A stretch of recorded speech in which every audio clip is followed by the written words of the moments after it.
Stuck with me again. So today, we have a guest speaker for every crime and safety meeting we had. This is one of the better ones. I think it's one of the more informative and one of the more useful. It's the telecommunications division, so dispatch operations and all that. So we have Lieutenant Brian Damon, and then Ms. Rodriguez. How do you say her? Hannah. Hannah Rodriguez, and she's a dispatcher. So they've about 30 minutes, they're gonna have a presentation for you, and then I'm gonna go over the monthly crime stats, what we're seeing, what's different from last month, and then obviously answer any kind of questions we can think of. So whoever I can pass the baton to. If you'd like a microphone, Hi, my name is Hannah Rodriguez. I'm one of the dispatchers for the City of Milwaukee Police Department. I've been dispatching, call taking, and then dispatching since 2017. We're going to talk just a little bit about 911, how it works. Microphone would be better for you.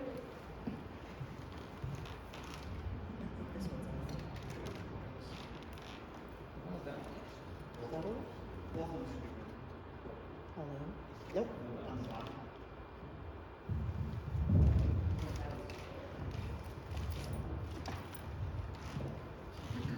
Is that a little better? Okay. We're going to talk a little bit about 911, how it works, and what you can expect when you're calling 911. We'll just briefly go through a PowerPoint. If at any point you have questions, feel free to raise your hand. I just want you to be as informed as possible when you leave here. I know it can be a confusing process calling 911. We want you to feel comfortable with what you've learned today. All right. Oops. Let's try it this way. So what is 911? So up until 1968, if you wanted to call your local police department and had an emergency, you dialed a 7-digit number. And if you were in a different city, you had to figure out what that 7-digit number was. But now we have 911. It's a 3-digit number that even kids can remember. It's simple, press 3 digits, you get through to your police department in an emergency. This is a little bit about how 911 works when you call. So if you're calling 911, the first person who's going to answer is a 911 call taker. This is a person who is trained in how to handle an emergency situation over the phone, to determine what type of emergency it is, to enter it into a computer so it can go through to a dispatcher, so that dispatcher can send response to you. If all of the 911 call takers are busy, then those calls will overflow to our admin call takers. We call those non-emergency call takers.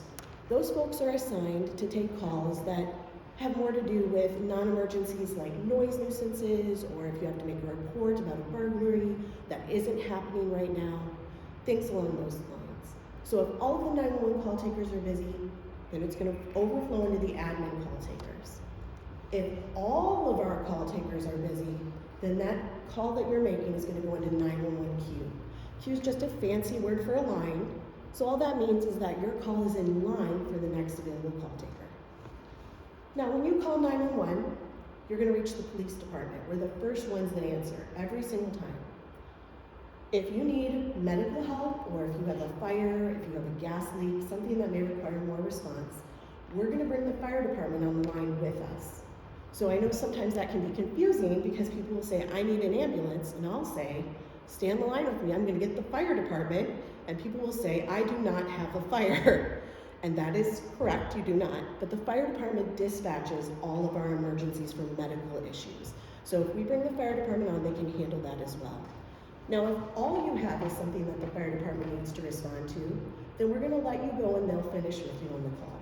But if we also need to attend with you, then we'll stay on the call with you, and when they're done asking their questions, we'll finish asking with some of ours and get more help to you. This process does not slow down response. I know it seems a little complicated, but it will not slow down response. It takes me about 15 to 20 seconds to put a call in for a dispatcher. So I can do that, get the fire department on the line for you, come back and ask more questions afterwards. And this is just a summary of that same information as to how we route those calls. Now, sometimes you'll hear people say, well, I called 911 and I got put on hold. And that's somewhat inaccurate. If you're calling 911 and you're placed in queue, that is not necessarily like a hold. A hold is more if someone answers the phone, says stay on the line for just a moment, to put you on hold, and then I'll come right back to you. But what the queue is it's literally a line of the individuals who are going to be next in line for a call taker to speak with them. And we are greatly diminishing the number of times this has to occur. We have increased how many call takers we have. We are fully staffed, and you'll see that in our statistics later, how that has had an impact. So going into queue isn't as frequent as it might have been in the past. If you've ever had that experience, you're less likely to have it now. Oops. Okay. So this is my favorite part of this presentation because I don't know about you, but all of my information about 911 came from movies and TV before I worked for 911. And in movies and TV, when you call 911, someone picks up the phone and knows where you are immediately, no questions asked, and that's not always true. So we're gonna talk a little bit about what we actually know when you call 911. So if you call from a landline, which is a little more infrequent than it used to be, if you call from a landline, we're going to know the name of the person on the account for that landline. We're going to know the location of the landline. We'll get an address for that. We're going to know the telephone number. And then it also tells us if you're calling from a residence, a business, or a payphone, which is not as frequent as it used to be, or a payphone. So that's what we'll know. These are the most reliable, this is the most reliable way that we can get information if it's a landline. We're going to know where you are. We're going to know you called us. Now, if you call us from a cell phone, and this is the most common way we receive phone calls right now. If you call us from a cell phone, we don't get that same information. We get the carrier, the cell phone carrier that you use, no name. We get a latitude and longitude. I'm going to come back to that in just a moment. And we get your telephone number. Now, the location, again, in movies and TV, you see a lot of times they call 911, if they're calling from a cell phone, they know right away where they are. They go directly to the correct hotel number, room number in the hotel. They know exactly where that person is. But with a cell phone, it's not quite as simple as that. Sometimes we have a very good location. We'll have a latitude and longitude within 5 feet of where you are. Sometimes due to weather conditions or technology issues, we might have one that's 300 feet from a potential location. And we have to have the officers go check those 300 feet around that area. And sometimes when technology is not working on our behalf, we might get the location of the cell phone tower that you actually used for your call. So I want to be very clear that we don't always have that information. So we have to rely on you to be able to provide us with a location. And we ask that when you call, try to be as exact as you can. An intersection is helpful. If you have the exact address. If you don't know where you are, we'll encourage you to look at the numbers on the houses or look at the numbers on the businesses. Look at the street names.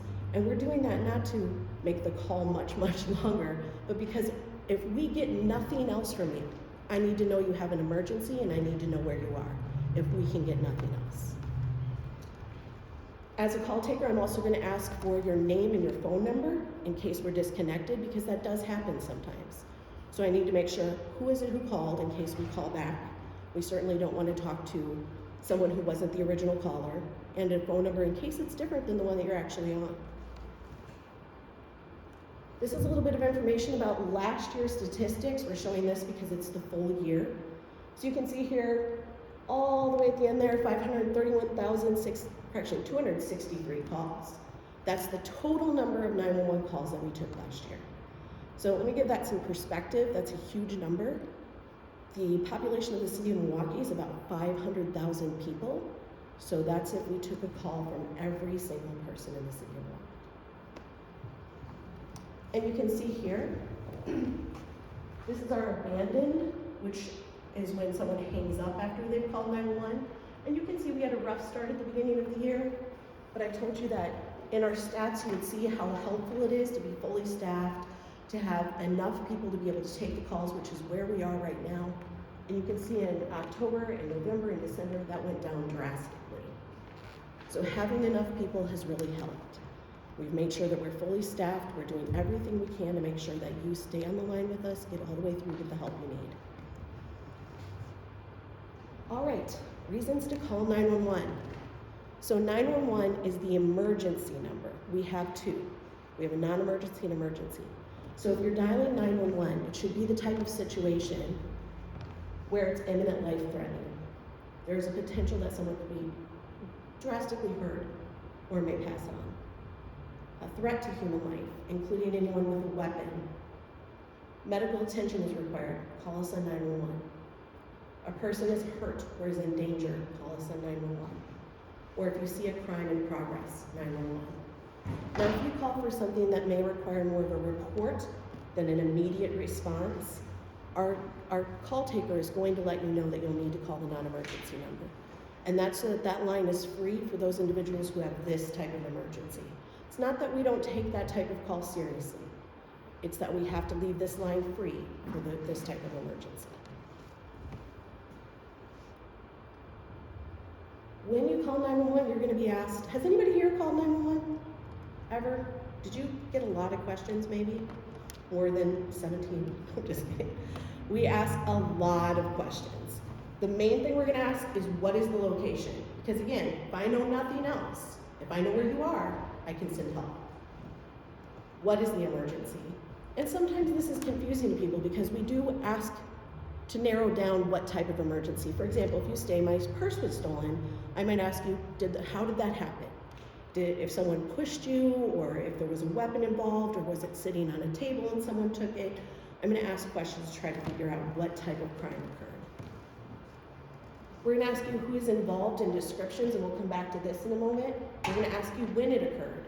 This helps us to determine the level of safety in the situation and how many officers we might need to send for this. Is medical attention needed? We're going to want to make sure that you get medical attention because we need to bring MFD on the line in order to do that.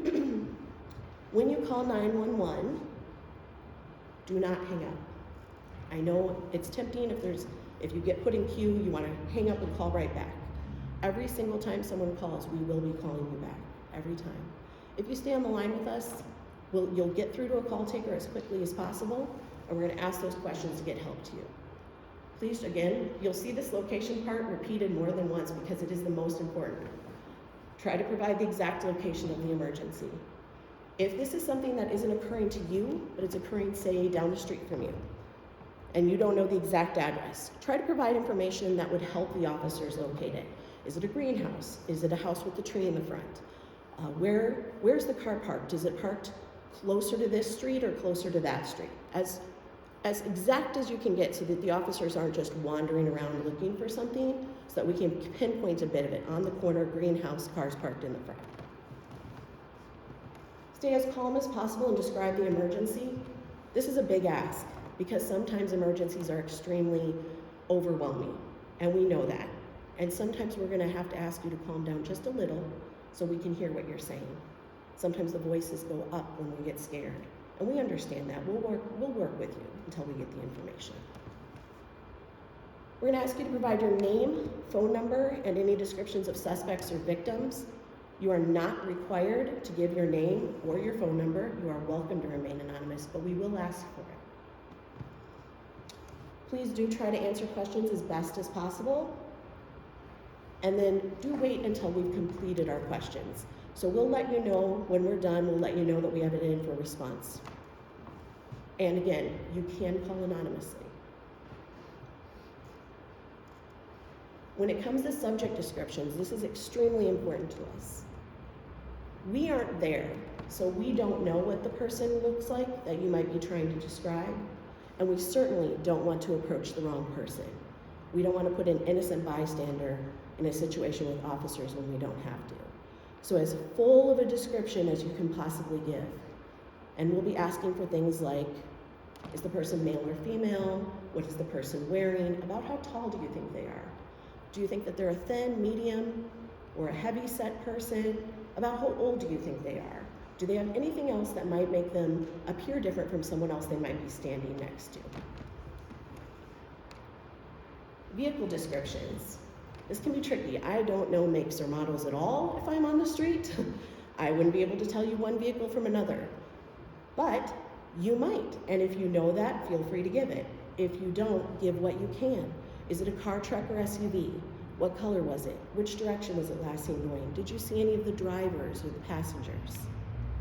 At night, we get a lot of calls and people will say, I couldn't see it, it was dark. And usually we'll go with, was it a light color or a dark color? Was it a car, truck, or SUV? Those things you can often see even in a little bit of light.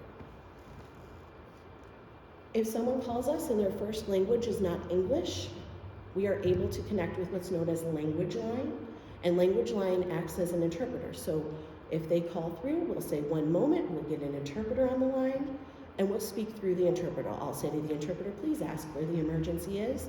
The caller will talk to the interpreter and give it back to me. And we do full calls that way. And that is not just for languages you might assume we have a lot of in the Milwaukee area. This, I believe they have like 160 languages they translate for. So reasons to call non-emergency. So we said earlier 911 is for emergencies, but we do have the non-emergency line. So non-emergency line is 933-4444, and option 9 gets you through to the dispatchers, the call takers. And for non-emergency, you can call for things like non-threatening situations, so loud music, loud noises, noise complaints, theft, shoplifters, theft of keys, communication devices like cell phones, loitering, individuals who might be gambling or drug dealing, abandoned property, especially if you see what might be an entry of an abandoned property or someone breaking into an abandoned property. Property damage, like graffiti, a broken window in a house, things of that nature. So you can see the difference between this and 911. These are things that are more reportable. Someone's not there. There's no risk to a person at the location. We also offer online reporting. So some things you can actually go to this website down here, MilwaukeePDWI.policecitizen.com, and do a report online. Now for this type of online reporting, it has to fit into these criteria. So it has to be something, for example, if it's theft or vandalism, less than $2,500, because that would be a felony. Violent crime or sex-related offense. Crime with viable suspect information. This is often the one thing that differs between if we can send police or if you might be able to report online. If, for example, you saw someone steal your package from your porch and you know who that person is, we are going to send officers to handle that. If someone stole a package from the porch and we don't know who that is, we don't know that person at all, you can report that one online. Some more, if it involves a firearm, we are always going to send an officer, and theft of pharmaceutical medications, we are always going to send an officer for. But aside from those, many things can be reported online. Now, what if I accidentally dial 911? Has anyone accidentally dialed 911? All the officers, okay. That sounds right. This happens quite frequently, I'll be honest with you. Most of the time when it happens, it's a child. If you've ever handed a child a cell phone that doesn't have any cellular service anymore, you're handing them an emergency button straight to 911. So maybe you've given them that device to connect to the internet or play games, but in actuality, a couple button presses and they're calling us, and it happens a lot. If for any reason you or someone you know dials 911 by accident, stay on the line. Please do not hang up because we will be calling you back. Stay on the line and just let us know you misdialed. It's fine, it happens, we understand. We're gonna ask you for your name and to confirm a location, and the reason that we're doing that is because I have to be able to say I spoke with this person and they were okay. So this wasn't an emergency, I didn't hear anyone in distress. I talked to them, they were able to give me their name and their location, and they said they were fine. If you do hang up after you've dialed 911, we have to call you back, and in many cases, we will actually be sending an officer to check that area for the location of your cell phone, or if you have a landline, the actual address, to make sure you're okay, because we don't know what caused you to hang up. We don't know it was an accident. We want to make sure you're all right. And then 911 is the lifeline of the city. We connect all of the services to the people who need help the most. And we hope we do that in a way that makes you proud, because we are your 911 service. We belong to you as a city entity. So thank you guys. Did anybody have any questions? Yeah. Yeah, non-emergency. Cross-trained in? Yes, they are. Yeah, all of our call takers are cross-trained, so I can do, for example, non-emergency and emergency calls. I can switch in the middle of the moment. So yeah, we're all cross-trained. Any other questions? Is there, does this happen often? Yeah. It's really, people calling 911, they're in a situation where they can't really talk. Like, can you guys tell, are you super perceptive? Yeah, we actually very much so. We're trained to listen for sounds of distress. I can tell you about a couple of calls where that's happened. I had a call where a fellow was having a medical emergency. He could only tap, so I would ask him to tap if he had an emergency, and he did that. We got him home. He was having a heart attack. I also had a call. We've had calls where people do the. Have you heard of the I need to order a pizza? It's a domestic violence signal.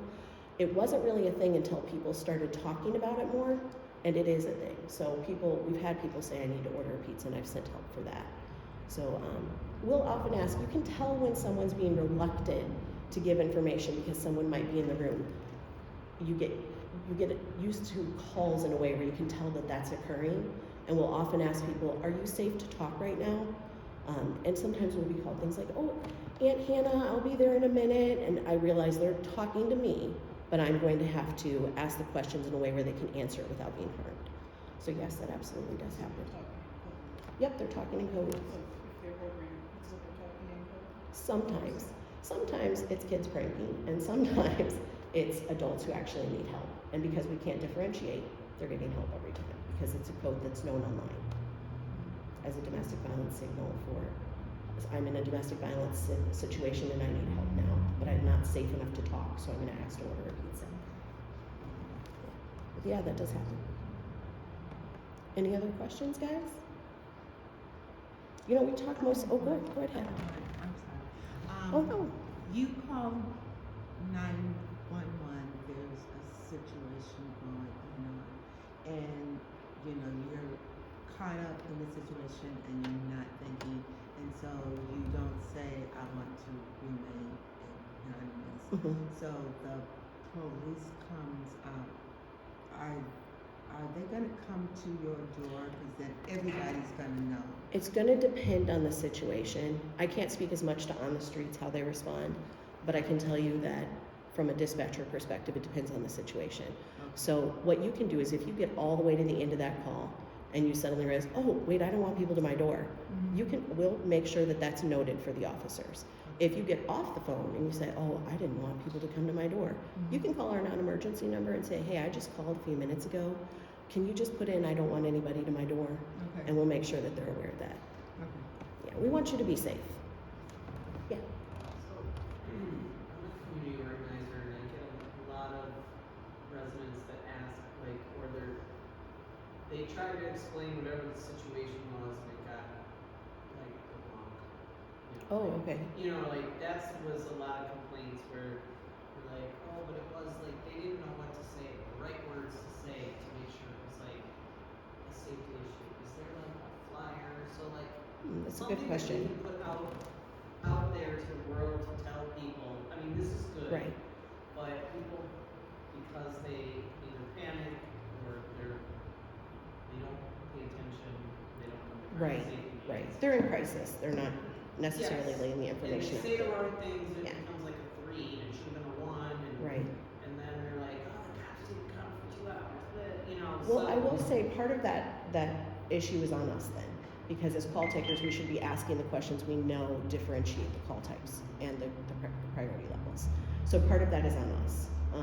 But as far as community education, I am not aware of anything specific that would be out there. You know that one flyer that says when to call 911 instead of a trifold? I've taken pictures of that because I've never been able to get like a actual JPEG or PNG file from you guys. So I took pictures of it and put it on social media because I oversee a Facebook page with 19,000 people on it. So it hits a lot of people. Okay. So, but that would be very helpful because we're in the social police for younger folks Right. that are on social media all the time and don't necessarily know the system like Right. most of the people here are not. Yeah, no, that's a really good point. I think we don't have anything currently, but I think it's something we can take back and look at doing then. If that's a need within the community, we should meet it. So, and you're thinking mostly like, what would you need to say in order to make sure you get the right Even response? this, Mhm. some of this stuff, it's just people call 911 that shouldn't be. Right, And that's then true. they file lines, and then they get mad. And then like, if you're in an emergency situation, this is what you gotta know right away. Right. Yeah, and we are doing our best to get the word out more right now, I think, with more community meetings and things, but I hear They you. don't like meetings. Pardon? Oh, you're right, you're right. They like a pamphlet they can walk away with. You're absolutely right. Thousands of people. You're from absolutely one right. file. So, Well, I don't have too much authority, but I think we'll take it back and maybe see if there's something that we can do. Yeah, you have authority? if you have an email, He has Proceed authority. authoritative. He is authoritative. if you have an email, I can see about, just, if it's not the slide that I can give to you, then I maybe I can just type something out, give it to you, and then you It has to can. be JPEG or PNG, so if you get it, Sure. We, I have cards. we do have something on the website page too. So I mean, we can share a link, but I'm gonna tell you a stagnant, like, image, mm, because people are lazy and have the attention span of, like, toddlers, even though they're 25, 50, would be the cool stuff. okay, that's good information. Thank you. Thank you for that. Anyone else with any questions? All right, well, in that case, I'll go ahead and turn it over. Thank you guys so much for letting me speak. I appreciate it.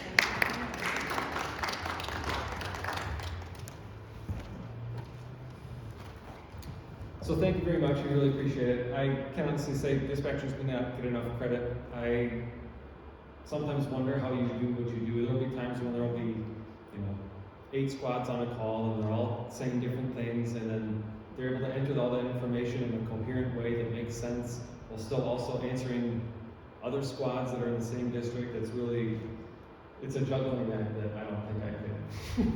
I couldn't be able to type that fast, all of it, and it would just be impossible. So, these numbers that I have up here, I'm going to go through them line by line. Those are District 5 numbers up until the end of October, and then compared to the years prior. So just to recap for those who may or may not have seen this before, these are the totals for all of these different crimes. In the left-hand column, these are all the totals for 2021, followed by 2022, and then this section over here is going to be where we are to date compared to that same date in that year. So this is end of October 2021, end of October 2022. So one thing I just want to point out right off the bat is that, there's obviously a couple exceptions, but for the most part, there's a lot of green on this chart. So there has been a decrease in crime in general. Just overall. So if you look down at the bottom, these are the totals, and I'll get down here eventually. So from 2021 to 2023, the total number of these reported crimes in general is down 21% from 2021, and it's down 12% from last year. So that is a lot. When you're dealing with the numbers, the volume of calls and reports that we're dealing with, those are significant changes. Homicides are down, not as sharply as 2021, but they are down, and they're down across both the city and nationwide. I haven't gotten a really good explanation as to why they think that they've decreased, but we're thankful for it. One of the few sections that is up is sexual assaults.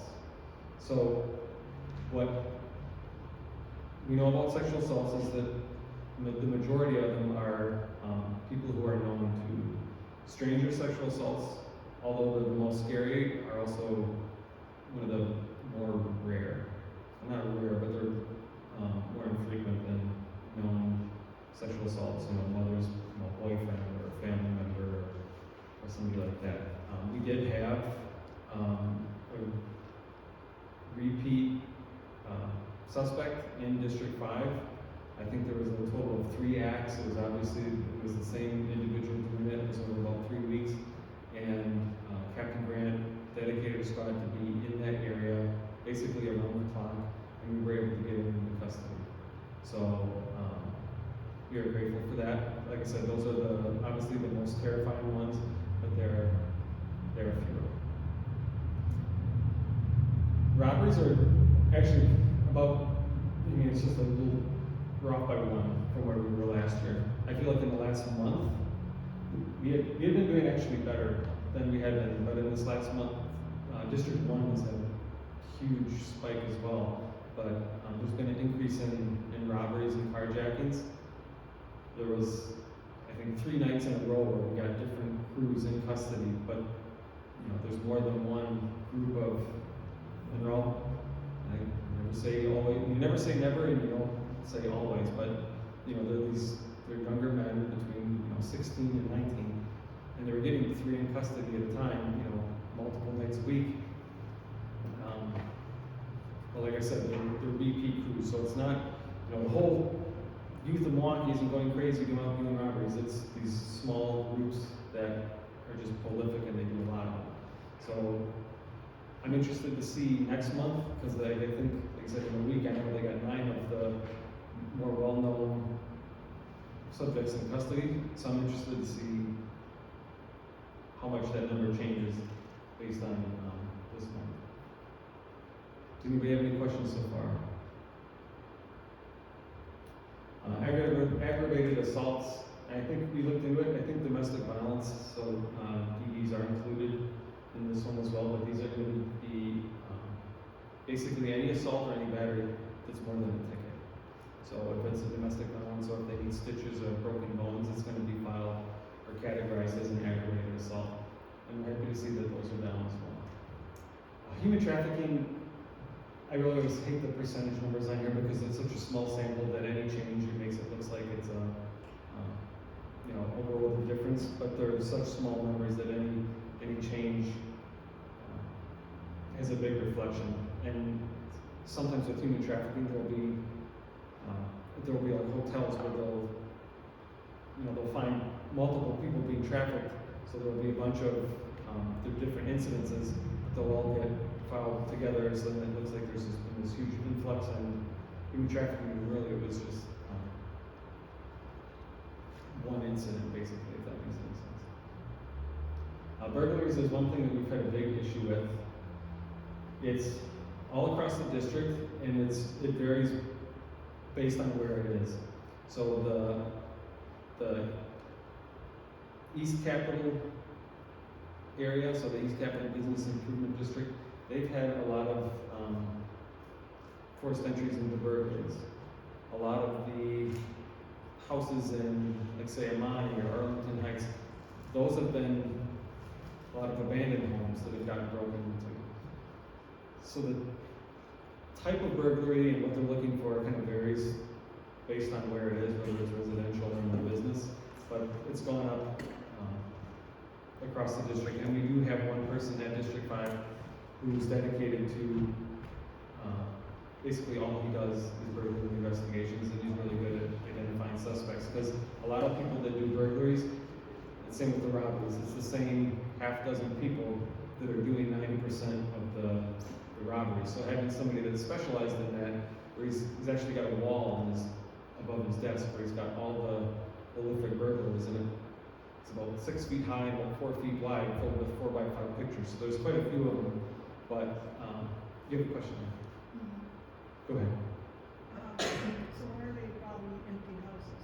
Are they stripping them and Stripping them, looking for anything of value in there. Sometimes they'll break into them and spot them. And if there's like a washing machine in the basement, they'll take it out and steal it. So a lot of the repeat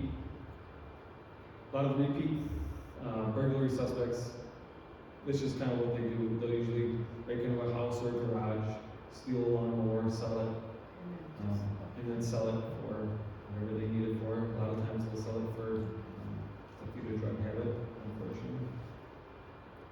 But I say all that just to say that it's a small number of people doing it. When we're able to get them in custody, we see those numbers go down. Can I go back to one that you already mentioned? Absolutely. For the robberies, like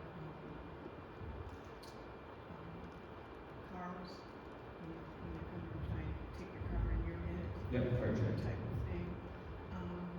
Any idea why that number's going up? I do. You want to hear it, don't you? I'm sure. So that's because of Well, this. I know someone that's happened to. Yeah, And- that's a very great observation. And the reason why is this number right here. So motor vehicle thefts, we see we're down 51% from where we were in 2021. And the reason for that is because people, primarily Kias and Hyundais, there's been software updates. People know not to leave them parked in the street with their club. If there's someplace secure to park it, they will. If they have to decide whether they drive their Kia down to the Pfizer Forum or ride with their friend that they're going to the game with in a different vehicle, they'll probably take that vehicle. So people are more cognizant. They're less easy to steal. So because those vehicles are less available to the people that were previously stealing vehicles, now it's not the same number of, the number of carjackings hasn't increased at the same rate that car thefts have gone down. But there are some criminals out there that they'll take that next step and actually carjack somebody because there are less readily available Kias and Hyundais to steal. Yes, sir. I know someone they were literally walking to her and came up to me and said, you know, give me keys for your car type of thing. Right. More of that type of thing instead of just literally taking your car. Right, because there's less of readily stealable vehicles, primarily Kias and Hyundais, they're resorting to either pulling people out of the cars or jumping in them when they're getting gas and stuff like that. So, and when they do that, are they still just joyriding and doing that type of thing, or are they stripping them, or do we know? We don't see a lot of vehicles stripped out. It does happen, but it's pretty rare. Usually they'll take them, joyride them, to go with other armed robberies in them, and then they'll drive until they crash them or run out of gas and then they'll take them away. I think I mentioned it in a previous meeting, but I put an I feel like a lot of people might not know what they are, but they're called air tags, and I think Android has a version called Tile, where it's connected to the Bluetooth through your phone, and it'll tell you like the location of it. But obviously the range on this is not very far. So once it leaves the range of the Bluetooth on your phone, and say it's 2 miles away, it's no longer communicating with your phone because it's too far.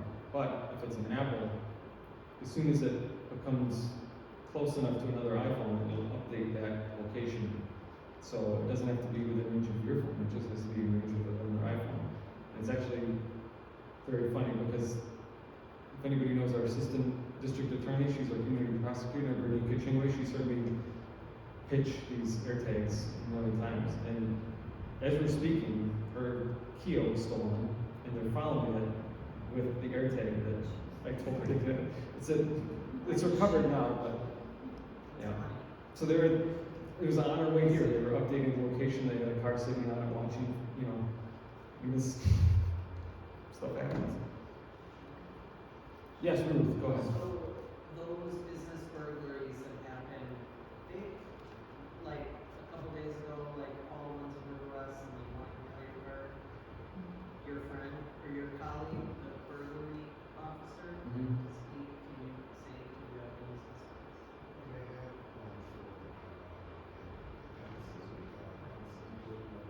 Oh, that one had it too? The old boots and everything? I didn't know that. I know like 5 or 6 got hit in like 2 or 3 days. I didn't even hear about that. Yeah, like Art Barbara Cafe. Well, I brought it, yeah.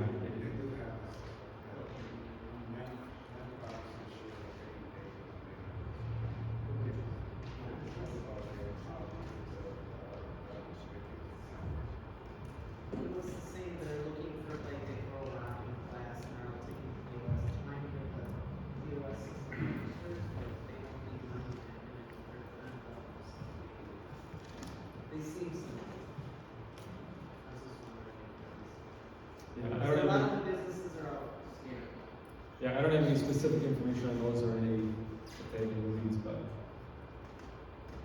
said if they have a suspect for one and they're all happening in close locations and time, it's probably a good chance it's the same guy.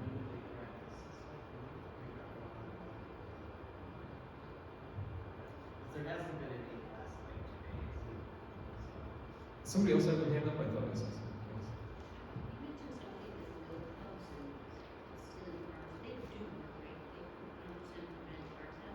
Clubs? I've seen them broken off. But that might just be because they got a $15 Walmart version instead of a $30, you know, ASR version.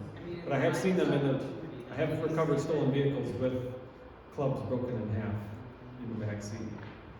So my advice would be just don't cheap out on them. I think you'd be fine. I have a question. So when I moved into my current home, it was in '96, and so from '96 to roughly about 2014, 2015, we regularly saw officers patrolling through the area, and we don't see that anymore. And then when you see crime scenes on TV or whatever, you see, you know,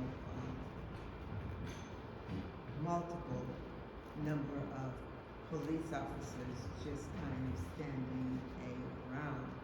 So it's kind of like, well, does it take that many officers to secure a crime scene?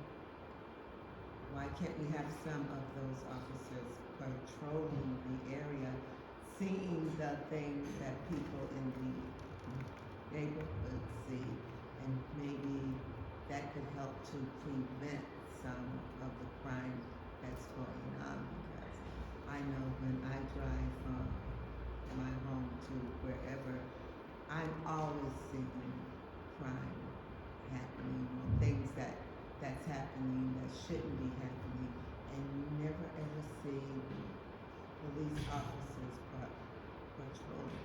We even used to have officers that patrolled on bikes through the area, and we don't have that anymore either. Yeah, so I understand what you're saying. You're saying that you see a lot of police tied up on big scenes and you don't really see them scooting around on bikes and walking around. There are bicycle patrol officers, he's one of them, but they have their own. He was on the East Capitol one, and then what was the other one, Amani? I will tell you this, so it might not seem like it, but when there's a large shooting scene or stabbing or something like that, a lot of times there are a lot of officers on the scene, but they all are there for a reason. Okay. So they could be doing traffic or doing a canvass or standing over evidence or waiting to brief, a sergeant. I can tell you, the first second that a sergeant can get a squad out of there, they will. Sometimes even more, and dispatchers are notorious for asking, say, do you have anybody you can free up? Is there anybody you can release?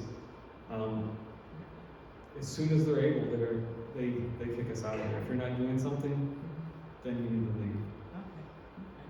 I know that there did used to be more discretionary control in the past, like before I started, like 5 years ago, there used to be a thing, like the walking beat, you'd actually see officers walking around the neighborhood. As far as the call volume and calls for service, it's very infrequent that an officer has time saying like, oh, there's been, car break-ins over here. I'm not on the call, let me go over there and just drive around and check it out. That has become very rare because usually there's at least one, if not 2 or 3 calls waiting for you once you're done with the current call that you're on. Okay. So I can tell you, we wish we had more time to do that kind of patrolling as well. So. Yes, sir. This is a question about policy after you arrest somebody. You have a holding room there in the district office, right? We do. And what is the policy, and are there any clear restrictions on what is to be done and not to be done, as to how long they would be held there, and whether you have to maybe sometimes hold them there for beyond 24 hours because there's no room down at the county jail? Is that the situation? And what's the typical time for someone who's arrested staying in that cell or in that holding room? Well, I'm not super familiar with what the SOP is on it, but I can tell you that a general rule of thumb is we don't want anybody at the district for longer than 24 hours. If they are at the district longer than 24 hours, more times than not, it's because we have nowhere to send them that will accept them, which is, you know, the county jail. We've had issues with that, saying we don't have, we can't take anybody, so we definitely don't want to keep anybody at the district longer than the 48 hours, because, you know, we have to set probable cause and all that kind of stuff. So sometimes it has happened, but it's very rare that they're staying there for multiple days in a row. But the goal is to have them down there within 24 hours, and if they're not, it's because there's no ability to send them down. It's not like there's in no way are we keeping people at the district saying, well, they're in custody, just let them spend their time incarcerated here until the DA finds it. And we don't do that. We send them down to Milwaukee County Criminal Justice Center as soon as we can. Yes, Ms. Howard.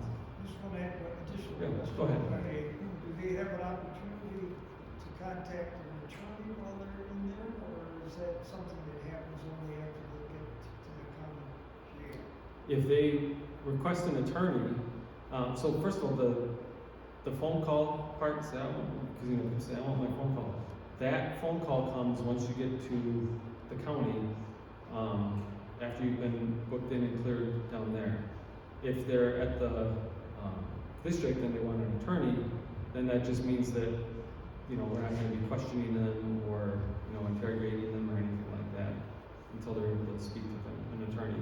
But generally, phone calls don't occur at the district. It's just the way the MPD does it. But they are, you know, the phone call thing is real, but it's once they're in the county's custody. Anything else? That's fine. Ms. Hollins? My question is, when you arrest juveniles for crimes and stuff, do you take them to the station or do they go somewhere else? How are juveniles treated once they are caught doing a crime?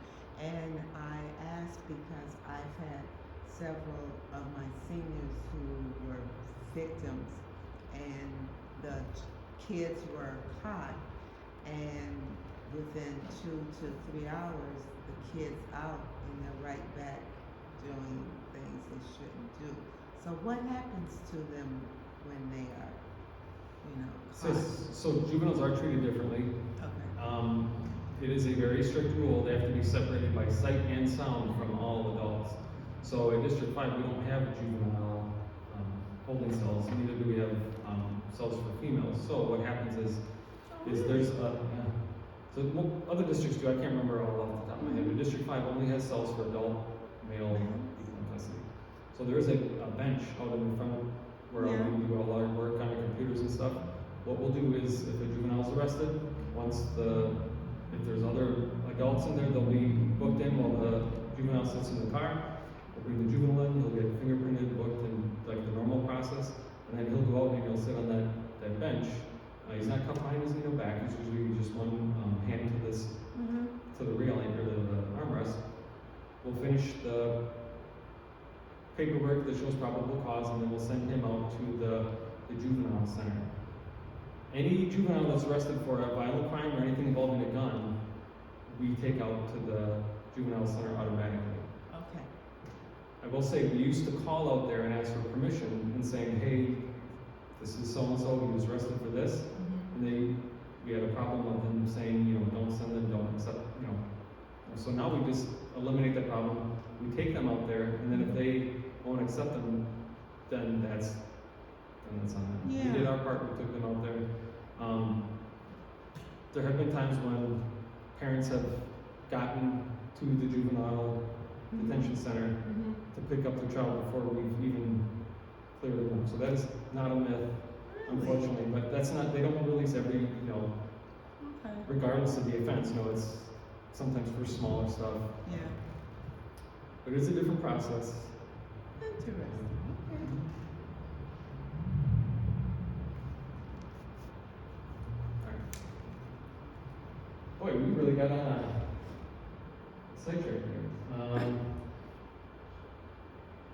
So with the burglaries, we just discussed motor vehicle thefts and why they might be down, why they are, and the effect that's having with the carjackings.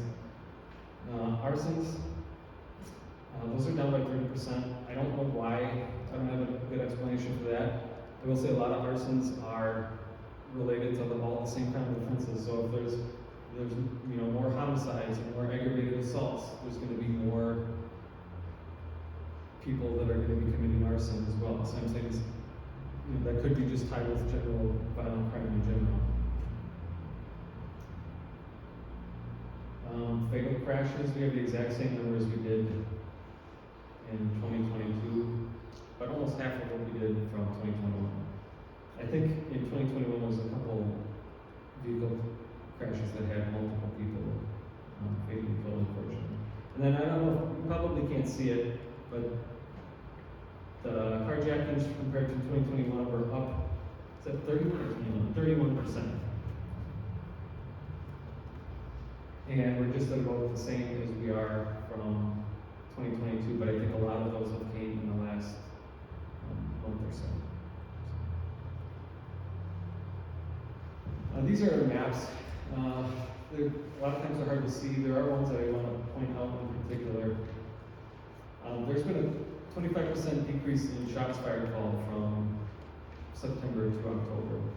So shots fired calls are different than shot spotters. So I know we've talked about shot spotters before and what they do. Not all of District 5 is covering them, so we need people to call in shots fired when they hear them. A lot of people think that they didn't see anything or didn't hear anything, that it's not worthwhile calling in, but that's not true because shot spotter's not 100% accurate all the time. And if there's somebody shooting from inside of the vehicle, sometimes that'll mess with the acoustics and the shot spotters won't pick it up. But it result in a shooting, so we want to know where that. Somebody shows up at a hospital shot, and there's a shots fired 5 minutes prior. That's a good idea to look for a scene. So it is important that you call it in, especially if you do have a vehicle description or a suspect description. Does anybody have questions about shots fired? Is that 911 or just regular? When you hear shots? Shots fired, those would be 911, because there's a chance somebody could be. I was in Bristol and I heard 6 shots. It was very clear in the middle of the night 2 nights ago, or maybe 3. I didn't get it because I can't tell you where it came from. I just heard it out of my bedroom window. Right. And so I don't, Is there a training? What did she say?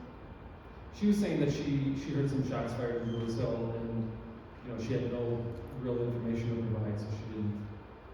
Is there some scientific data to help the average resident be able to tell where it's coming from? Like, that's a game that's played on Facebook constantly. Where does it come from? Is Yeah. that fireworks? I'll tell you, even so- for us sometimes it's hard to see, like, is that 3 blocks north or 8? It's hard to tell. I'll just, one more thing that I know about that is people will call in shots fired. So say if you lived at, what was that, like 21st and Finn or something like that, and you said, I heard shots fired, and there's a shots fired call for, 2 blocks to the north and 1 block west.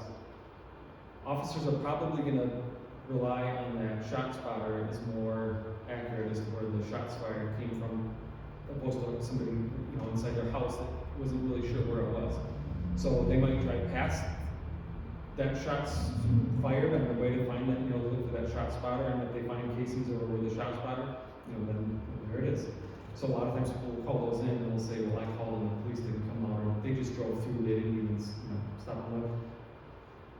It's not 100% accurate, but it is much more reliable. Shot spotter is much more reliable than regulars, because we just have a hard time. It's hard to judge, distance and echoes. It's just yeah. But yeah, I would still say still call them in if you're comfortable. These are our robberies. So here's River West. River West has got the cluster, it seems like, and then a lot is kind of up and down the capital area. We did have, I don't think they're updated on this map. I don't see it, but we've had a bunch up there. Right by Mesmer. So like 7th and Capitol, I think there was 4 or 5 in a week with the same guy. I think they have a suspect. Did or did not? They did. And that was those people, right? So like a business robbery, like it was open when somebody came in? Oh, so robberies could be armed robbery or strong arm robbery. And I don't think it differentiates. I think this is all robbery. So armed robbery for those that aren't, where armed robberies means there's a weapon. So it's either a knife or a gun, even a rock would be an armed robbery. Whereas a strong arm robbery is somebody who's using force against you, overcoming you. It's like somebody punches you in the face and goes in your pockets or, pulls your purse off or anything. No, I'm just looking at the different location types, so that there was 7 residential people that they were home when they got reported to, and 1 business. Yeah, those would be, that's more of like a home invasion. These robberies these are generally people that are outside of the home. Yeah, I'm looking at the different types. Oh. You see that box? Oh, yeah. You made the slide, didn't you? Business robberies. So yeah, resident robberies, I think those would be home invasions. Yeah. River West had a notorious home invader that I think he's finally getting worked through the court system. He's looking at something like 20 years for he did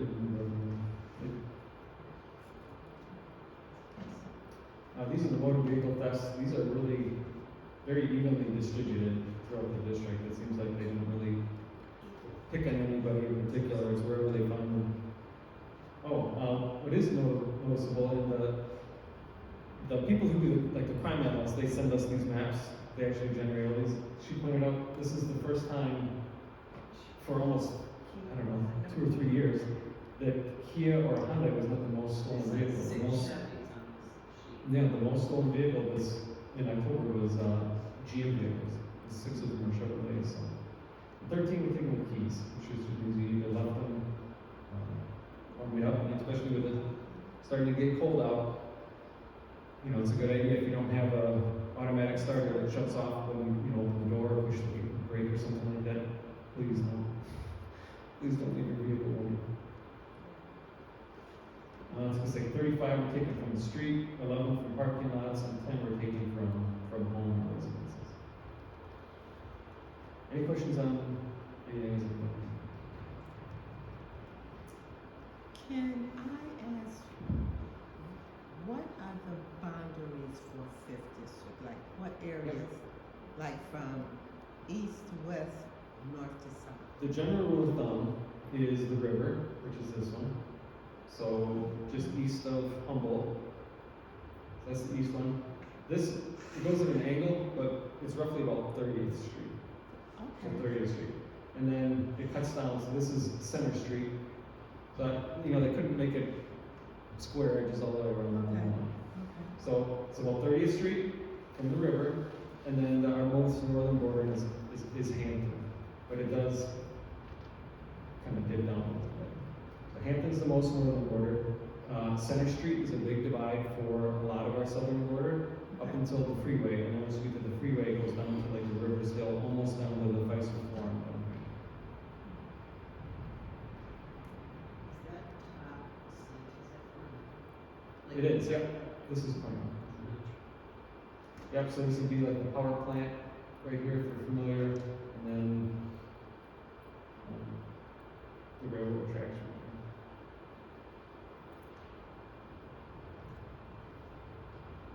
These are our traffic stops. So a big concentration has been on, this is Tacoma. So just, don't tell your friends, but we've been doing a lot of traffic in Tacoma and Capitol, and then up and down Capitol is obviously always, whenever people bring up examples of bad driving, I always mention that. Walton did too, it looks like, yeah.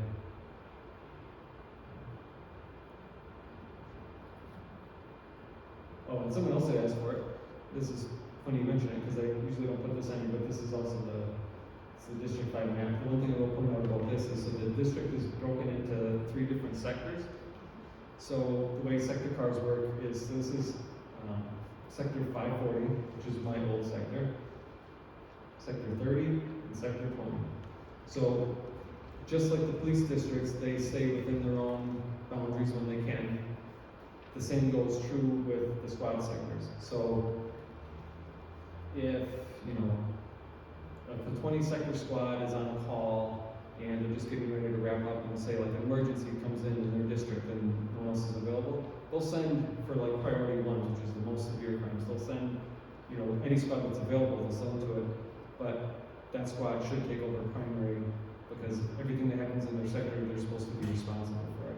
The same with patrols. If, you know, if the 20 sector is all busy all night with calls, and the 40 sector, they don't really have anything going on, they're not going to leave their area to go do, you know, patrol, like monitor patrols or something. No, they're going to stay in that area as long as they're able to. And then we have Collins Agreement questions. So if people are aware of the Collins Agreement, took effect in 2018, and it's basically it's a reporting system for when we're doing stops and frisks. So if we're, you know, getting sent to a crime and we're a block away and we see somebody matching a description, we stop that person because they're saying we're in the same outfit, you know, all the same descriptors. We have to do a report saying this is why I stopped them. You know, X, Y, and Z. This is what the prior description was, and this is what they did when I saw them. So there's a strict reporting system on that. I haven't looked at what and they're reviewed and they're audited. And I think District 5 is like one of the best reportings. We do have a lot of field interviews because Districts 5, 3, and 7 do have a disproportionate number of violent crimes and crimes happening and reported. But as far as compliance, as far as stopping people for the right reasons, they've been doing very well. Does anybody have any questions on this? And then traffic stops count for the same thing too. If you stop somebody on any traffic stop, we do, it's a different version of a field interview form, but we also do that recording as well. Don't look at that, that's old. And I think I saw Miss Rose in here. We're going to be at, you know, At St. Martin de Porres Catholic Church on 2nd and Burleigh next in December, and come into the parking lot from 2nd Street. It's 128 West Burleigh, but the parking lot is on 2nd. and I'll be updating that on both our social media, and I'll send it out on the flyer and the email reminders as well. So all that updated. Does anybody have any other questions? Oh boy, we're done before 7. And Barbara? Is it possible, because I've been now tasked to walk some little people to the bus stop on 26th and Shannon. And I am seeing crazy driving. I don't know if they're trying to impress the little people that are on buses. But is it possible to have a car come through, to possibly deter that, in case you remember those individual cars when they're going to school, they have when they're coming home? And then also, on one across Hopkins, that's also our end. So is it the same vehicle with the same group of people, do you think, or is it just? The two times that I looked at What I can do, I have your phone number and email. I can follow up when we have on the computer screens. Each district has their own tab, and each district has their own sectors. Those sectors I was talking about, they have little. You can put in little requests and updates in there. I'll get a hold of you afterwards, and I'll add that in there just to try to get a hold, figure out the times and get some details for it. Semi-related, but is the PD aware of when engineering improvements will be made to MLK? I'm not. If I don't know. We've been getting updates about the Holden Street Bridge, and I get emails and updates all the time for that one. But this is, I am with all the city, because it's a fast now. yeah, and I think Is there a project in the works, even with the road light? Yeah, I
traffic bit in news. I think they're putting something next week. Ms. Smith, you probably know that. I think they're gonna put in a temporary traffic calming measure. Is it already out there? It's Oh. there, and somebody, I don't know, somebody just hit it. Don't tell me somebody did it. Somebody vandalized it, or under a little pole or something. Concrete. Any other questions? Where was the circle? One on Locust. Yeah, right here on Locust. Yeah, 24th and Locust. When you did it, and all. And then there was one on the south side. I'm curious. I want to see what it looks like.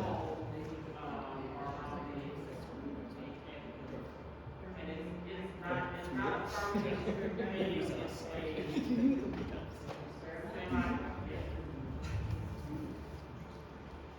All right. Any other questions? I think we're gonna get out of here before 7. Sounds like You sound glad. DPW, yeah, they get good. it's like a traffic, traffic management company, because they go to these communities. Yeah. All right, well, thank you for Tabitha, that's Pastor Mary Martha in the back. Thank you so much for letting us have this here. Great to see everybody. The church is here to share with you. We're looking for church on Sunday at 9, Sunday school lunch, coalition of the emergency dropping sanctuary, partnership with Hopping School. Jump in with us wherever you might wish to. God bless you. And thank you, Lieutenant Damon and Hannah, for presenting tonight. We appreciate it.